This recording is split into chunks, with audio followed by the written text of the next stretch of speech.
Now, some of my peers have described the McLaren road cars as vanilla. I don't actually subscribe to that.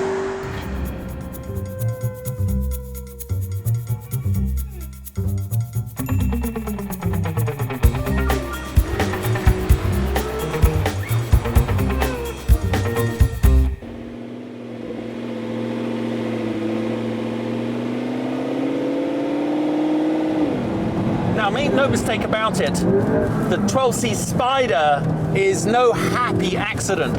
Right from the conceptual stage of building this supercar, the McLaren engineering team had the Spider on the drawing board exactly at the same time as the coupe. And that has resulted in an open-top driving experience without compromise. And we're so often forced to accept not just weight, but sometimes chassis flex through driving any form of Spider or convertible. Not the case here. And of course, the car I drove at Le Mans, the F1, is now, well, it's a classic, or 20 years old.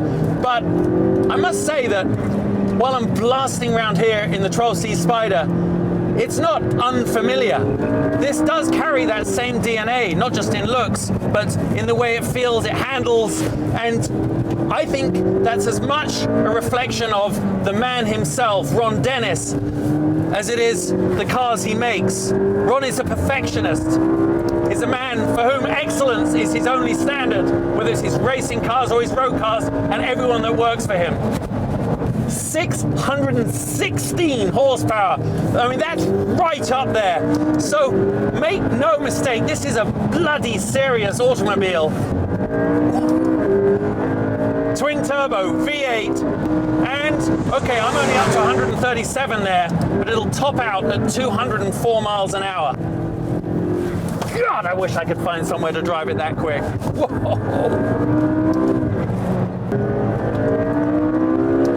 Through the steering is magnificent. It's very precise, lighter than I had imagined, and that is obviously down to sort of the weight balance in the car and the very sophisticated suspension. It's not like an electromagnetic suspension system. Instead, it's effectively static, but it stiffens it up for track use and softens it for the road. Just over 60 miles an hour with applying about 25 bar of brake pressure.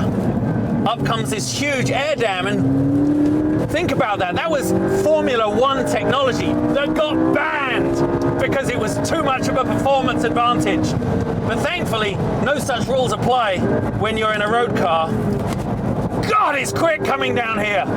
Holy Moses. It just makes me laugh and smile all the way around. Now, something I'm very fast becoming used to, which is almost something you should never take for granted, is the lightning fast shifts that we get nowadays in these top super sports cars. Seamless shift gearbox, they're calling it. 7 speeds, a wet dual clutch, and it preloads the next gear. So when you pull on the lever, it just, I mean, I can't explain it to you. If you've never driven one, you have to, because it is the ultimate in gear shifting.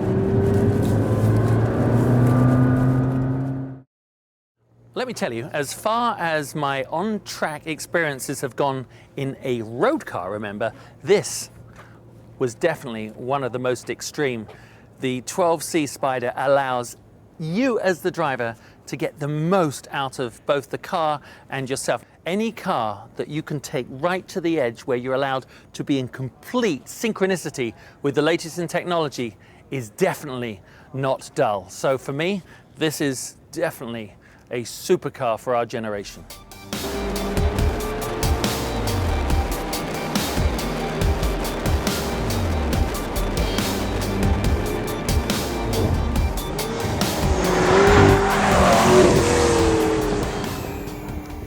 I thought to give us a guided tour of the technology behind the new McLaren, I'd chat with Simon.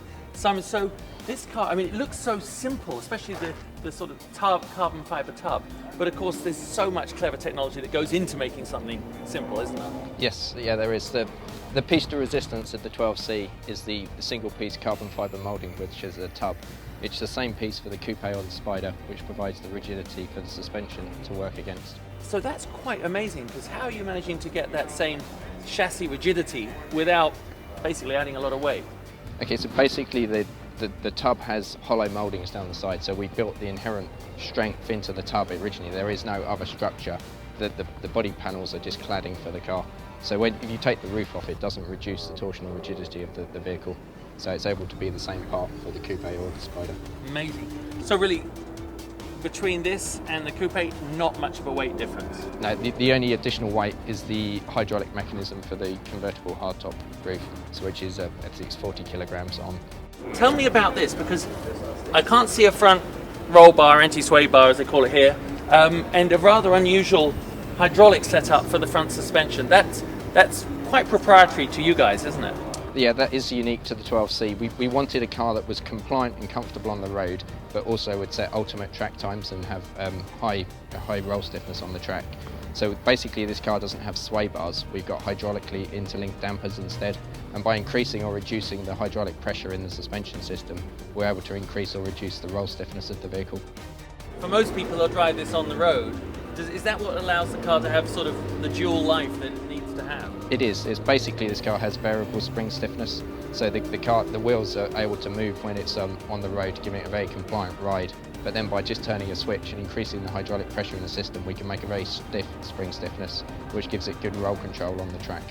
And of course, as we get to the back, you couldn't get the engine any lower, could you? Or further forward? So it's a dry sump 3.8 litre V8, which is mounted very low in the chassis, as you can see from there. Why did you go with small turbos on this? I mean, they have to rev so much higher, don't they? Okay, so it's a downsized engine, so it's a smaller V8 but turbocharged, and the intention was to make it feel as naturally aspirated as possible. Yeah. So with smaller turbos, a very small air path to the engine, it reduces the lag, and the smaller turbo can spool up quicker, so it's starting to spin at 2,000 RPM and producing full boost by 3,000 RPM. So when you drove the car earlier, you felt that you're not able to perceive much lag. This exhaust layout, I imagine, allows for, I mean, you're allowing the suspension to stay free at the rear, but it is a very unusual pathway out the rear of the car. Tell us the thinking behind that. Okay, so there's two main reasonings for bringing the exhaust up and over. The first one is to give a very clean diffuser packaging space, so we're able to take the diffuser from the bottom of the structure up to the rear bumper with very little in the way, so you get clean airflow under the car. And the second one is so not to compromise the packaging space of the rear suspension.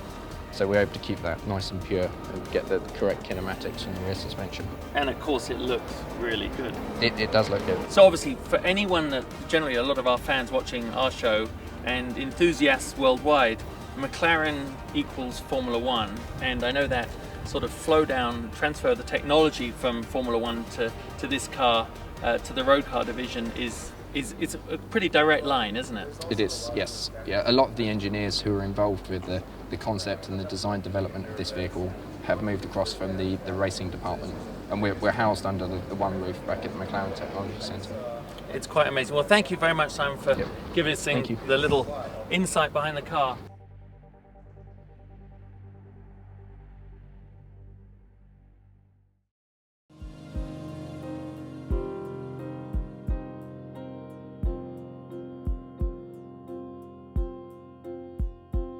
Check back each week for more on your eBay Motors mobile app.